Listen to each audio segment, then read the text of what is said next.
everyone, welcome back. You know how sometimes you dive into a topic and you're just bombarded with info? Articles, studies, opinions coming at you left and right? Oh, absolutely. It can feel like you're just drowning in it sometimes, especially with something as complex as, well, cancer. Exactly. And then layer on something like cannabis, which has its own whole history and layers of opinions. Well, that's why we're here today. We're doing a deep dive on cannabis and cancer. Trying to sort through it all. What's the reality beyond the hype? That's what we want to unpack. Totally. So we watched this documentary, and right off the bat, they hit you with these personal stories, these really powerful testimonials. Yeah, I noticed that too, like with Ali, battling cancer for years, and then there's Monica, a breast cancer survivor. And even, my own grandmother went through some really intense conventional treatments, and those stories, they stay with you. They make you wonder if there are other ways to approach treatment, other options to consider. And that's completely understandable. When you're facing something like cancer, you want to explore every avenue. You want hope. And these stories, they provide that, but they also raise a lot of questions. Right, like how much of this is anecdotal, how much is backed by science? Exactly. It's about finding that balance, understanding the emotional impact of these stories, while also looking at the scientific evidence. And that's really our goal with this deep dive, to take a balanced approach. To look at this from all angles. So speaking of different perspectives, the documentary introduces us to this guy, Pete. They call him a cannabis healer, which, I don't know, it felt a little strong. Yeah, a little strong. He seemed a bit more, reluctant, like he kind of fell into it. It did seem like he was drawn to this work out of a genuine desire to help people. He seemed very dedicated. Oh, totally. And his story is really interesting. Pete's a recovering addict, turned his life around, and now he makes this special cannabis oil blend. He calls it the Holy Anointing Oil. Because it's based on a biblical recipe, right? Yes. That detail stuck with me. Yes. And he keeps track of all the, as he calls them, remission phone calls, people he's helped who have gone into remission. I can see why someone in his position, seeing those kinds of results firsthand, would be so passionate. Absolutely. He's seen it work, or at least he believes he has. Right, and that personal experience is powerful, but it's not the whole picture. Which is where the science comes in, right? Yeah, exactly. And one of the things the documentary touches on is the endocannabinoid system, the ECS. Okay, yes, I was going to ask you to explain that, because I feel like it's this whole system in our bodies that most people don't even realize they have. It's true. We all have an endocannabinoid system, whether we use cannabis or not. It's how our bodies interact with compounds found in cannabis, but it also plays a much bigger role than that. So it's not just about getting high? No, not at all. The ECS is involved in regulating so many essential functions: mood, sleep, appetite, pain, inflammation. It's really quite remarkable. It's like this whole internal balancing act. Exactly. It's all about maintaining homeostasis, that state of equilibrium. And what's interesting is that the ECS is involved in a lot of the same processes that are affected by cancer. That is interesting. So you're saying there's this potential link between our ECS and how our bodies respond to cancer? Potentially, yes. It's an area of ongoing research, but it's definitely something to consider. And it makes you think, how much variation is there between people's ECS? Oh, that's a good question. Because I remember reading about this one study, I think the documentary mentioned it too, about a woman who naturally produces high levels of endocannabinoids. Oh, yes, I remember that study. And she had this incredible pain tolerance, like almost no anxiety. It was like her body was naturally producing these compounds that most people get from external sources like cannabis. Right, and it really highlights the complexity of the endocannabinoid system and how much we still have to learn about its role in health and disease. It makes you wonder how much our individual ECS plays into how we respond to things like cannabis, to illness, to even just everyday life, Absolutely. And it speaks to the need for more personalized approaches to medicine, really understanding an individual's biology. But it also brings us back to this idea of cannabis as part of a bigger picture, right? It was not just about using cannabis in isolation. Right, like Pete with his 4-part plan. Exactly. He's very focused on those lifestyle changes, the diet in particular. Yeah, the documentary really highlights that, this idea that it's not just about the cannabis itself, it's about creating a certain environment in your body.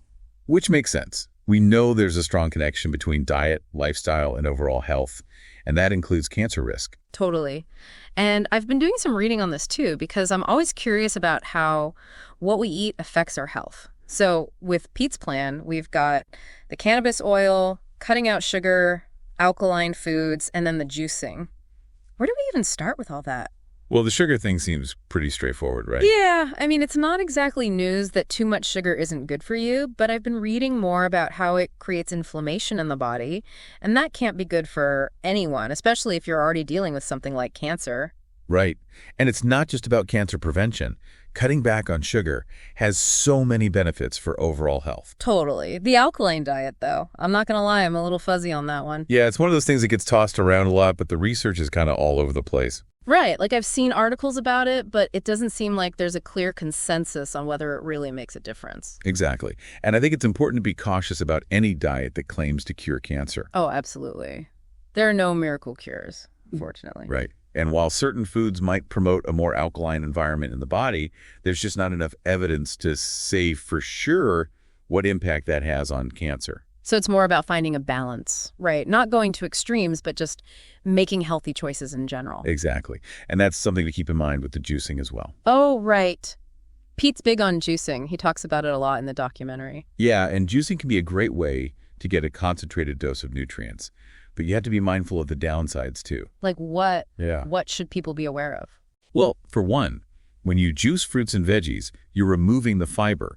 And fiber is so important for gut health and regulating blood sugar. Oh, that's a good point. I hadn't thought about that. It's all about balance, right? Getting those nutrients is great, but you don't want to miss out on the other benefits of whole fruits and vegetables. It sounds like the key takeaway here is that there's no one magic bullet, right? It's about this combination of things, the cannabis, the diet, the lifestyle. Exactly. It's about taking a holistic approach, looking at the whole person. Which makes me wonder, where does the medical community stand on all of this? Because the documentary features a lot of personal stories, a lot of people who feel like cannabis has helped them, but I'm curious about the more traditional medical perspective. That's a great question, and honestly, it's a point of tension. There's this gap between the anecdotal evidence, the stories we hear from people using cannabis, and the medical establishment's kind of hesitancy to fully embrace it. I can see that because on the one hand, you have people who are finding relief, who feel like it's making a difference, but then you also have the need for rigorous scientific research. Exactly. And that research is ongoing, but it's been hampered by the legal status of cannabis. It's hard to conduct large-scale clinical trials when you have these legal barriers in place. That makes sense. So it's not necessarily that doctors are against cannabis, it's just that they need more data, more evidence to feel confident recommending it. Exactly. They want to be able to say, here's the dosage, here are the potential interactions, here's what we know based on solid research, and we're just not there yet. So where does that leave people who are struggling, who are looking for answers? Because you have those who swear by cannabis, and then you have some doctors who are still hesitant. It seems like there's this gray area. There is, and that's where it's so important for patients to be their own advocates, to do their research, to have open conversations with their healthcare providers. And to remember that everyone is different. What works for one person might not work for another. Exactly. Goes back to the complexity of both cannabis and cancer. There are so many factors at play. Which brings us to THC and CBD, because the documentary does touch on those, and I feel like those are the two compounds that most people are familiar with when it comes to cannabis. Yeah, those are the big ones. And they have very different effects on the body. THC is the one that gets you high, that psychoactive effect, whereas CBD is non-psychoactive. So with CBD, you're not going to feel that same kind of high. Exactly. And there's a lot of interest in CBD specifically for its potential therapeutic benefits, including for cancer. And what about THC? Because I know there's been some research on its potential effects on cancer cells, too. Yes, there has. Both THC and CBD have shown promise in preclinical studies, meaning in lab settings, for impacting cancer cell growth, but in different ways. So it's not as simple as saying cannabis cures cancer. It's much more nuanced than that. Much more nuanced. It's about understanding the specific compounds, how they work, what the potential benefits are, and what the risks might be. And it's important to remember that research is still ongoing. It's almost like we need to shift our thinking away from this idea of a one-size-fits-all approach and really move towards a more personalized understanding of how cannabis might be used. Absolutely, and I think that's a key takeaway from all of this. Recognizing that complexity, both with cannabis and with cancer, and understanding that we still have a lot to learn. And a lot of questions to ask, too. Like, I'm curious, what are your thoughts on using cannabis alongside more traditional treatments like chemo or radiation? Because I know some people are exploring that route. Right. It's something that comes up a lot. And it's understandable. When you're facing cancer, you want to explore every option, consider every possibility. Absolutely. And there is some early research suggesting that certain cannabinoids, CBD in particular, might actually enhance the effects of traditional treatments, make them more effective. Oh, interesting. So it's not necessarily about replacing those treatments, but maybe about using cannabis to support them, to work alongside them. Exactly. And that's where having those open and honest conversations with your healthcare providers is so important, because they can help you navigate those decisions, weigh the potential risks and benefits. That makes sense. It's about finding the right approach for each individual, which is probably easier said than done, right? It is. It takes time, it takes research, it takes open communication. And honestly, it takes a willingness to be your own advocate. That's so important. And you've been researching this for a while now. You've really dived into this world. What would you say is the most important thing for people to keep in mind as they navigate all of this information? I think more than anything, it's about being informed, educating yourself, asking questions, not being afraid to speak up. Because knowledge is power, right? Right. Absolutely. And there's a lot of power in being an active participant in your own health journey.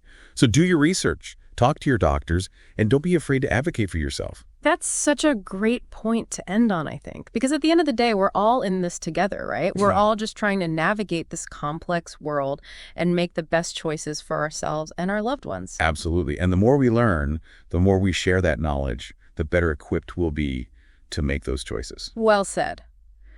So as always, thank you for joining us for this deep dive. We hope this conversation has given you some food for thought, some new perspectives to consider. And as you continue to explore this topic, remember to stay curious, stay informed, and keep asking those questions. And remember, you're not alone in this journey. Thanks for listening, everyone. Until next time.